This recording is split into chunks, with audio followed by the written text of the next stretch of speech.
I'm Jared Thomas. I will be facilitating this session, which is called The Art of Being Family. And day 3 celebrates the stories, organisations and people continuing to build vibrant, creative communities and embed First Nations art and culture in the national conversation. The great people on stage with me, this wonderful family, need little introduction, but here we go. So firstly, Uncle Moogy, Uncle Major Sumner. Major Sumner AM is a world-renowned performer and cultural ambassador of Ngarrindjeri arts, crafts and traditional culture. His work spans performance, traditional dance and song, cultural advice and arts and crafts such as wood carving and martial arts techniques using his handcrafted traditional shields, clubs, boomerangs and spears. He is a strong supporter of innovative art and has been featured in many media productions and cultural collaborations.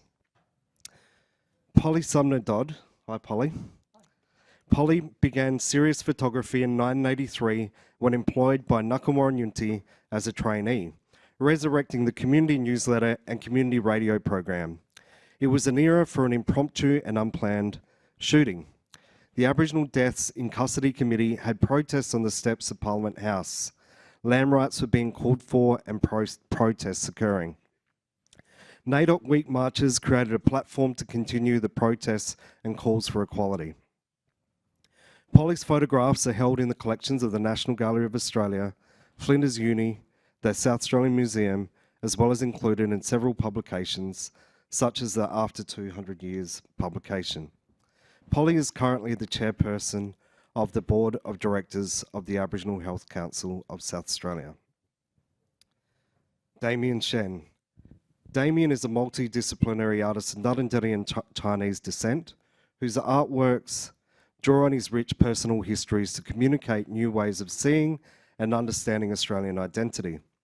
Damien has been a finalist and/or winner of a number of national art prizes and has works in various public collections around the country and has participated in artist residencies, both national and international, including the Kluge-Ruhe residency in Charlottesville, Virginia.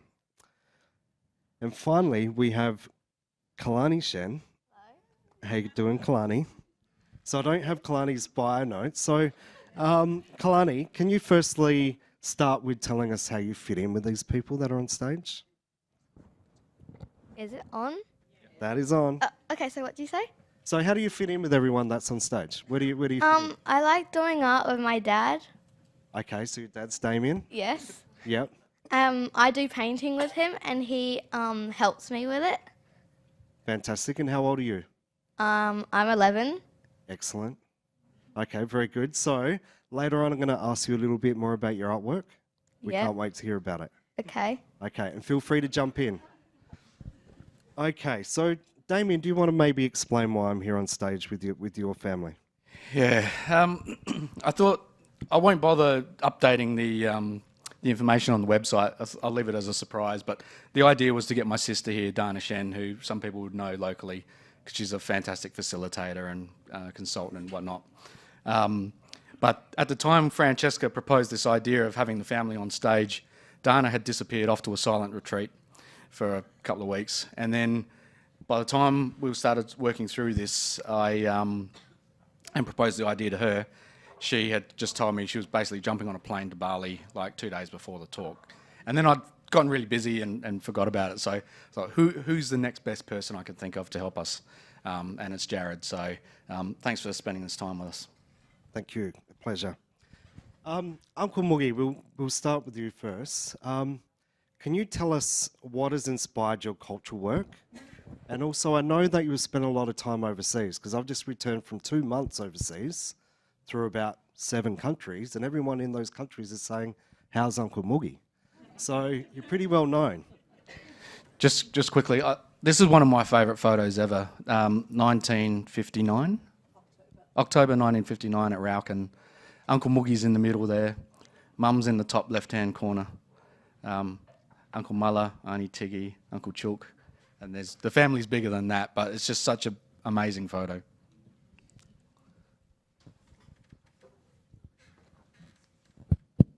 That's me without my beard.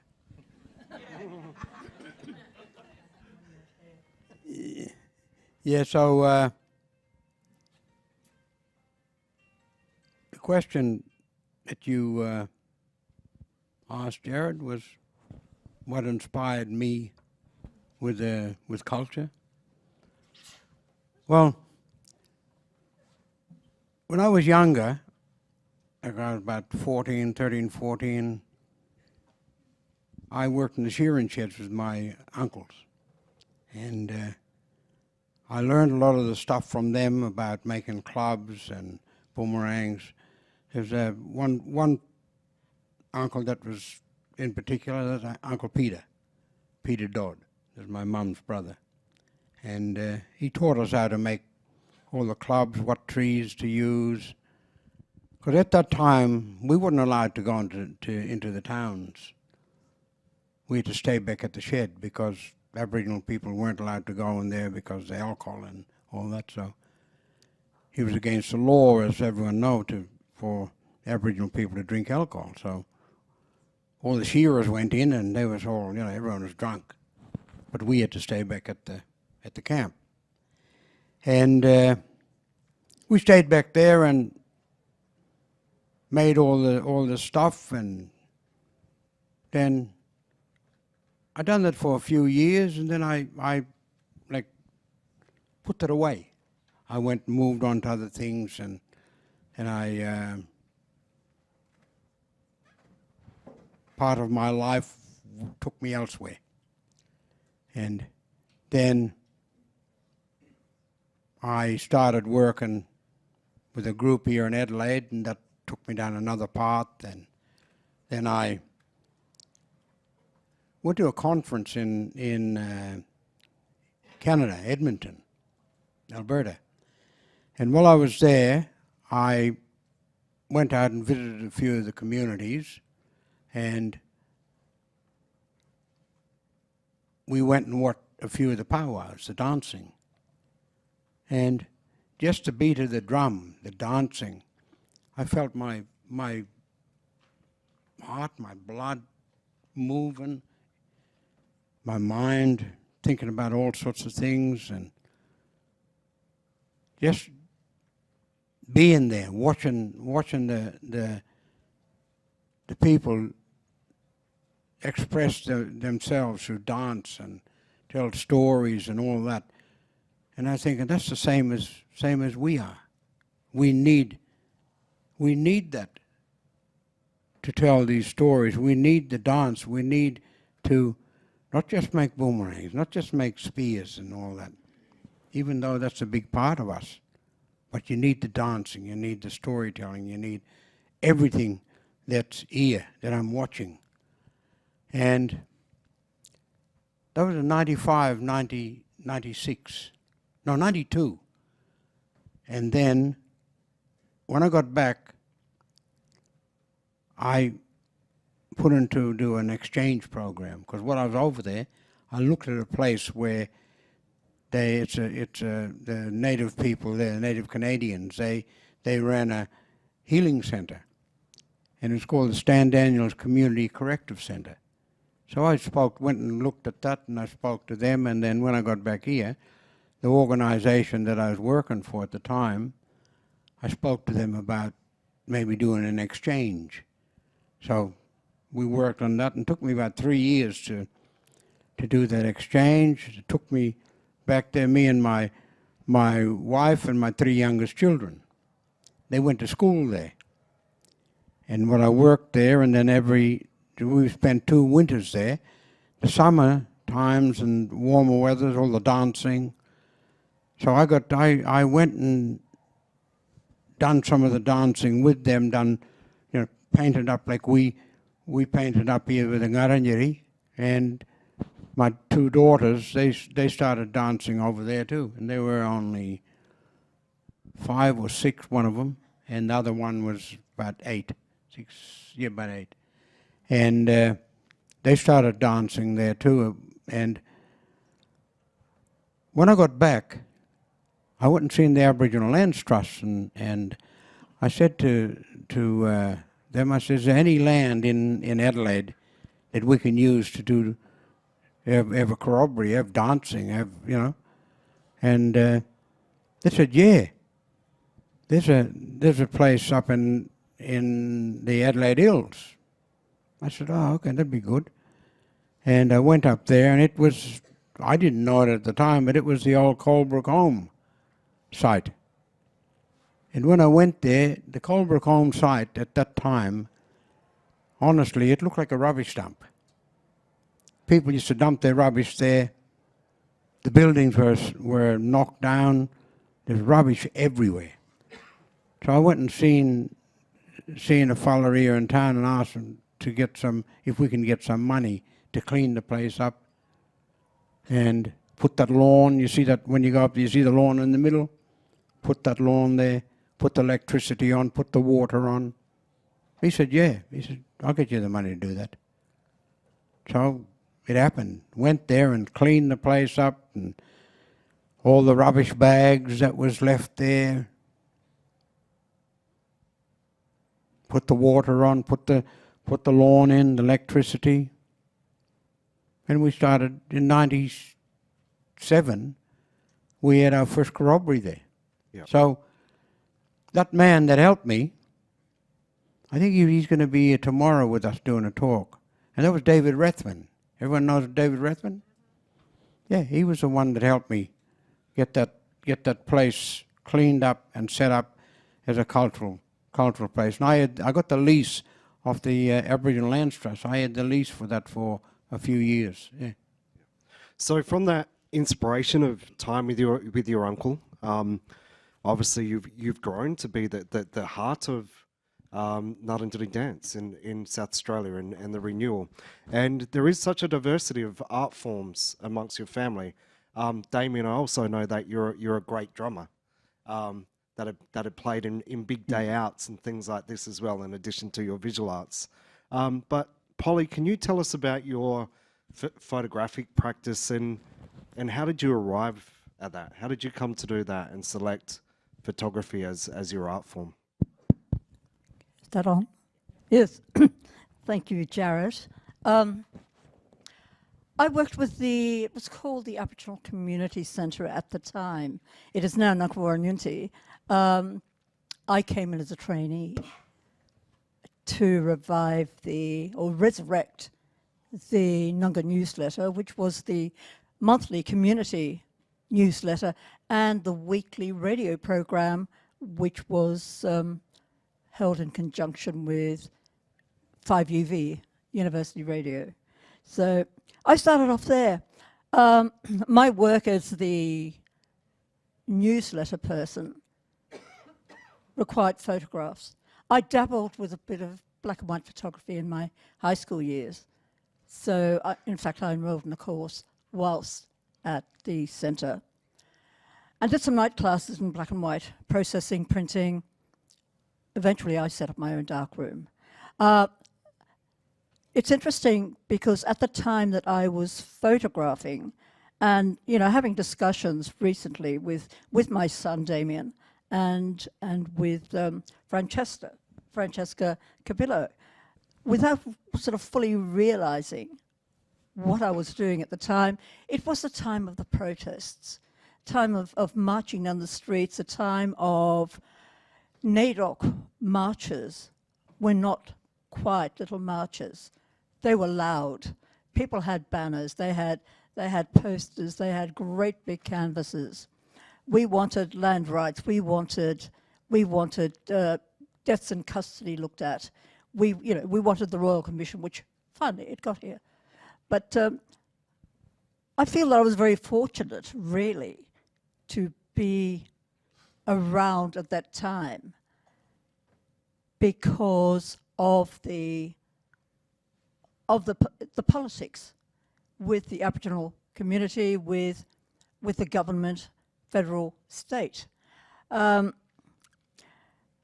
loved doing it, even though, and I have absolutely no resentment about this. People at the time were interested in paintings. I always say paintings and canvases. I couldn't do that, mainly because I can't do it. I was interested in photography. Therefore, as a result of that, I just wandered on quietly doing that. And again, I mean, I was in my 30s when I was doing that. So, you know, I feel that I was agile enough to go up and down those streets and you know, had the energy to be yelling out along with everyone else.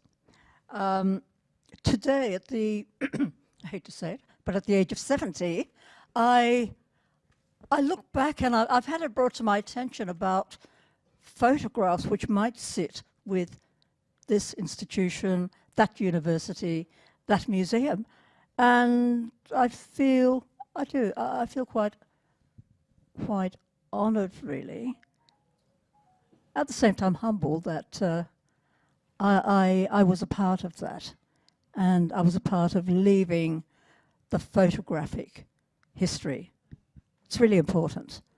I have boxes and boxes and boxes of photographs, and talking with Sissy, I keep saying Sissy, that's her mum. Francesca is, I've had a winter project now for the last 22 years, and I haven't even started. I haven't started. It's always every winter when it gets cold, I'm going to sort my photographs. Because when I do sort them, I know that I am going to find things that I have completely forgotten about. The people who have long gone, the people who were, you know, there were those before us. You had the Val Powers of the community, you know, Auntie Val, Auntie Voy Deutschler, Uncle George Tongri.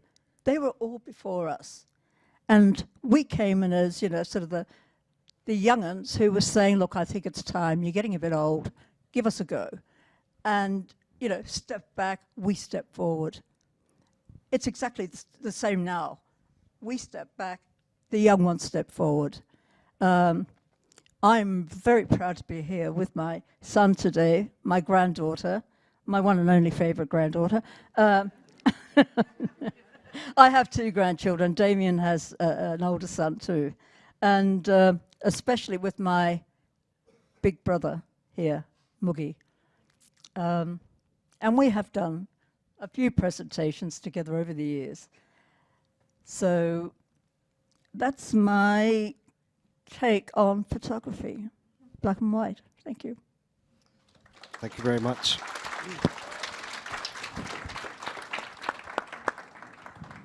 And Damien, I remember very, very clearly the first time you presented to me some black and white drawings of your own, and I was completely blown away. And our discussion about your work for a couple of hours on that particular day.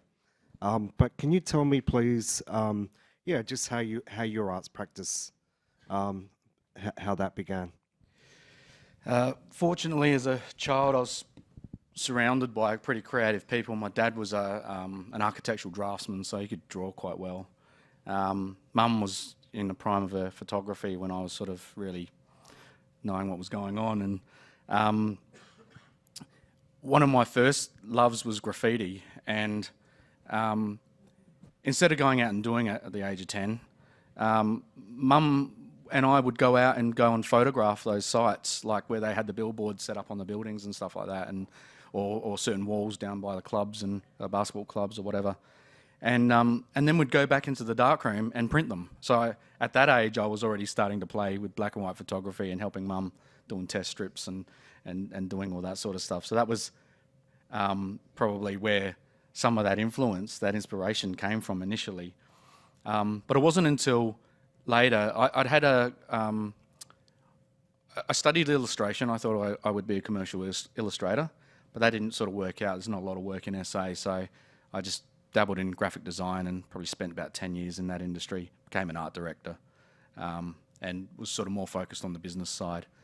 But then probably when I was about 35, 36, I thought, I was outside of creativity, and I thought, I think I need to like ignite this flame that it's always burns as a pilot light. It's, you know, if you don't answer that calling, it will never disappear, and it just slowly gets bigger and bigger and bigger, and then one day you just go, I've got to act on this. So I went on a trip down the East Coast to all the museums I could find and galleries and spaces and stuff like that, and probably the biggest moment, and I was having a cup of tea with Vernon last night, and I mention this every now and then, but I was at the Goma, and he had one of his big drawings of, I think it was referencing a Tyndale photo of a grandparent of his, perhaps, and I saw that drawing, and I just thought, it was charcoal. I thought, this thing is amazing. So, and there just happened to be this bench in front of it. So I just sat down, and I was there for about 20 minutes, and I thought to myself, you know what? If I could draw again, like, because I hadn't drawn for so long, it's been like 12 years. If I could perhaps get my skills back, maybe I could have an exhibition. That was almost like the most basic idea. That after 20 minutes of just reflection, I was like, maybe I could do this.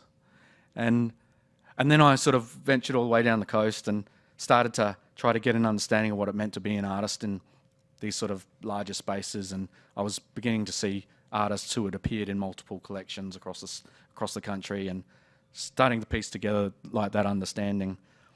Got back and began to draw, and then I started to, I guess, utilise a bit. And I'll share, right at the end, I'm going to share a few little tips that I feel like I've learnt. But yeah, it sort of kicked off things, and I think I stopped counting after about 80 exhibitions that I've been involved in, and the pandemic has had a pretty massive impact. I've got a show booked for next year with my gallery in Melbourne, Mars, and that it'll be 3 years since I've released anything new, but because I got involved in the pandemic management and stuff like that. So Damien, in terms of like the Ngarrindjeri Nation, and there's so many brilliant Ngarrindjeri people and artists, and Howard's over here in the audience, a great theatre practitioner, also a Ngarrindjeri person. So is that a great inspiration, or is there a sense of pressure coming from your family and seeing all of these wonderful Ngarrindjeri people around you? I don't know if I don't think I feel pressure. I feel like really grateful that there are so many sources of inspiration and knowledge and stories that I can use as inspiration for the work that I'm creating. For example, Uncle Moogy and the tireless work that I just don't know where this man gets his energy from. And one second I'm talking to him, he's in Adelaide, next minute he's in Germany, or he's in Canada, and then I'm taking him out for yum cha 3 weeks later, and the repatriation work of remains from overseas, bringing them back to country, that's been hugely inspirational for me, and then I will start to learn more, and just the family history that goes back before that, like my great grandparents were all at Rauckham, were all photographed by Tyndale, so there's this sort of qualitative and quantitative data that was captured on my family. That is just, there's just so many things. So it's not pressure. It's just I'm hugely grateful for the access to living memories as well as historic documentation that I can sort of tap into, and we're fortunate enough to be able to access. Yeah. I'm going to jump ahead a little bit and go to ask you a question, Killarney. Do we have any of Killarney's images at all? Yeah, I've got 3 which show a little bit of a progression, and I'll take that. This was a recent painting I did for a really lovely Vietnam veteran project. And now I'll show a few paintings for Killarney, because we're getting towards the end. So this is Killarney's painting, and I like my eyes in that. It's I'm like a little bit shocked or something, just like, whoa! Guessing. And then this one. That's me.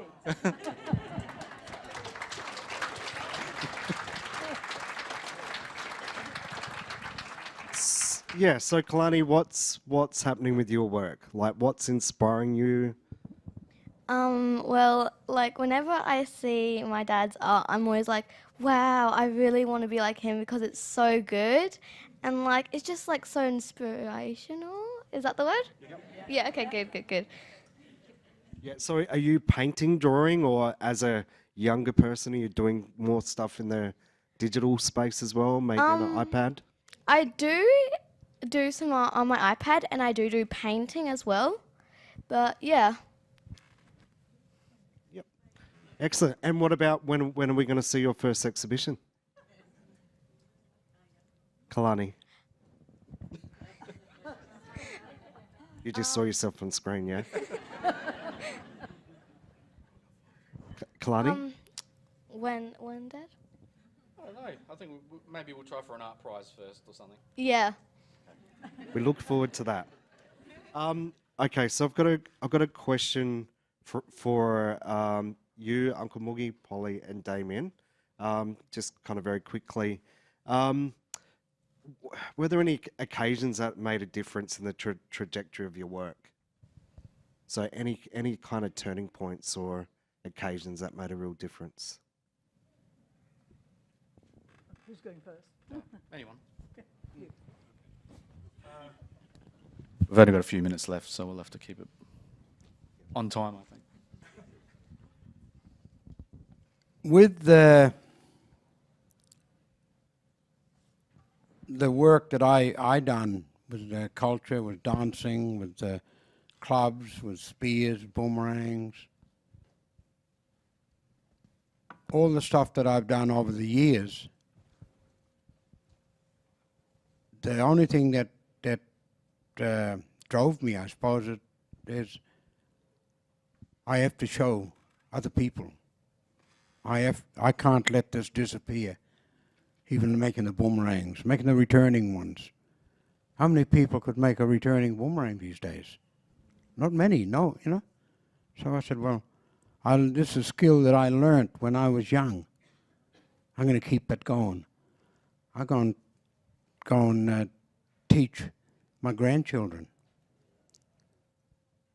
So that one of my grandsons, he was 5 when he was making his first club. So he can still do that now. He's 9. You know, he can still do it. So that'll go with him for the rest of his life. The boomerang making, the boomerang throwing, the spear making. What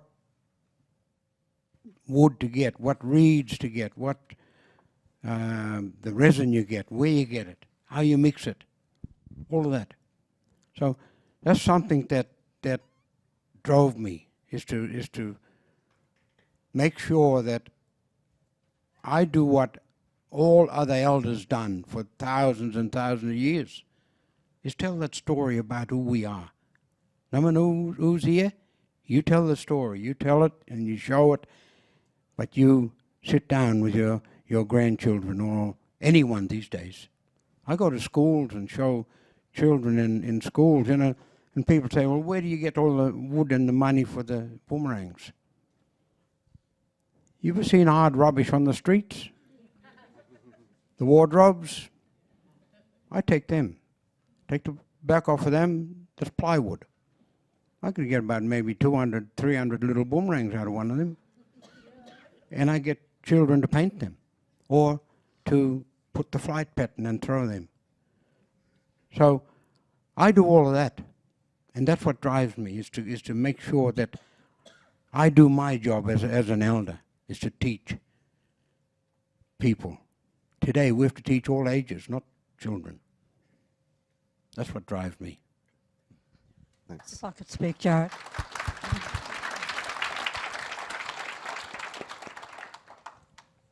A turning point is, I think it came to me late in life, when I had grandchildren. I never thought I'd have grandchildren. I never thought I wanted to be a grandmother, full stop. But having grandchildren made me realize the importance of teaching another generation. I do lots of photography today, but everything went digital. And my black and white photography stopped when, you know, the processing, the printing, which is what I love doing. That stopped when I bought a digital camera, because I could simply put a switch which turned it into black and white. So, I mean, there really wasn't much fun in that anymore. But it was realizing the importance of the new generation. And you wish the best for them, that they don't have to put up with the racism, the rejection that we had to put up with in the 50s and the 60s. going to primary school, being in a year 5 in 1962, when I lived in a girls' home at the time. I was with my 3 sisters. My brothers were at a boys' home. My parents had split, and just to make things easy on Mum, we agreed to go. That's a whole different story, and a whole different big chapter.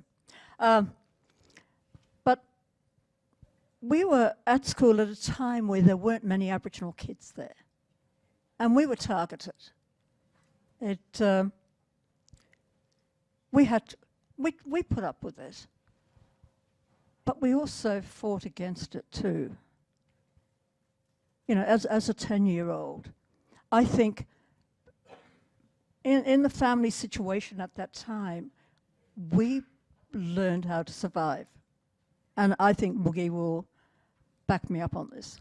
We knew how to survive because we had to, along with our mum. So you learn to survive in school. You learn to put up with the racism. Well, not sort of put up with it, but you fought it. You then reach an age whereby it's water off a duck's back. I mean, for us now, you want to call me black? It's fine. I don't care. I pay my rent. I shouldn't. But I see my grandchildren. I see my son. I see my daughter, and they are, they're doing so well. I'm so proud of them. And now I see my grandchildren. My grandson was here. He wouldn't be doing the talking because, and I call Killarney Ladybird. That's Nana's name for Killarney. And that's what she wishes me to call her. Isn't it? Yeah. So Ladybird here is not afraid of speaking. She encompasses this sort of thing. And I know that, when she gets a bit older, she's just going to be out there. Whereas my grandson, I think, he loves maths and things like that. So, and playing, games on his computer. Yeah. But, it's nice to see, I see a few old faces here from, people I met in the 80s. And it is so nice to see. We've all grown old. We've all become a little tired and think, well, I'm not going to that march anymore. I'll stop somewhere and have a cup of coffee. Which is, and don't forget the women's marches too. We were right there with equality for women. And the photographs I have of those times, I realise now really how important it was to record all of that history. Because, I'm sure people were taking photographs at the same time that I was. But I feel quite sort of proud of myself for having my own photographic record. Thank you. Damien, we only have a couple of minutes left, I think. So I might just ask you, what was that turning point? And then if there's anything else you want to say in terms of, I guess, any tips for other emerging artists. Thanks. I thought I'll add in a little bit at the end because the talk that I saw with Vernon Arkey yesterday, there were a few questions from the crowd from young artists, and I thought I'll try to share a few tips. But turning point for me was when an artist that I hugely respected, which is an Australian painter named Robin Ely, I shared with him my first exhibition idea, and he just went, you know what, I think this is going to work. And that was like the wind in my sails. That's all it took, was a guy that I just thought was the most amazing painter, and he is one of the most amazing painters in the world. When someone like that you look up to puts the wind in your sails, that can make all the difference. A couple of things I will share for young artists, visual artists, and you can take this with whatever you wish. One thing that came up yesterday is the idea of the developing of an arts practice should be like a marathon. Take your time with it. Life will get in the way of your trajectory, always.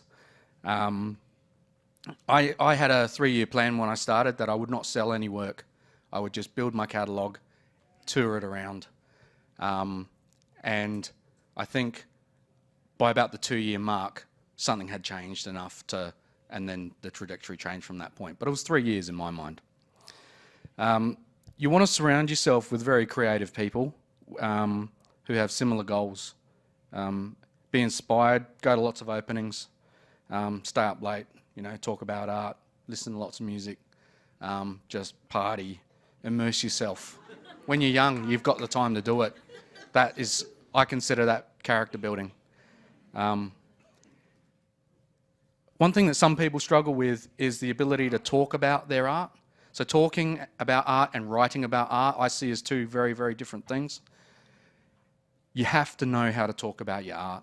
You've got to get past the barriers that if you go, oh, I can't do it, and just avoid it. No, personally, I think you have to try to break through that, because when you are there standing by your piece of work, you must be able to articulate and develop a vocabulary that means something to you and,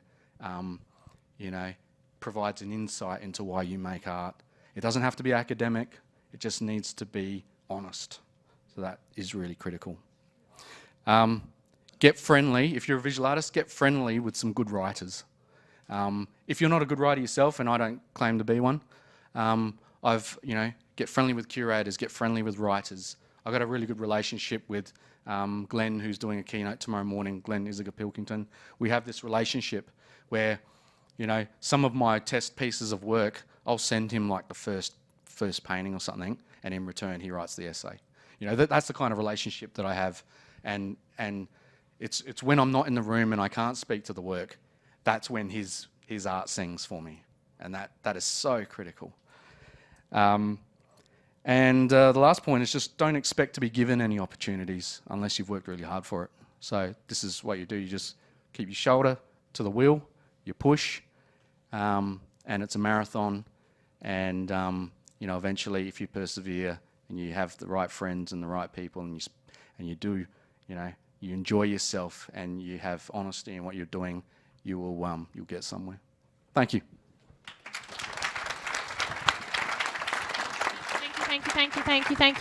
Thank you to the Sumner family. Isn't it lovely that she gets ladybird? Mine's maggot.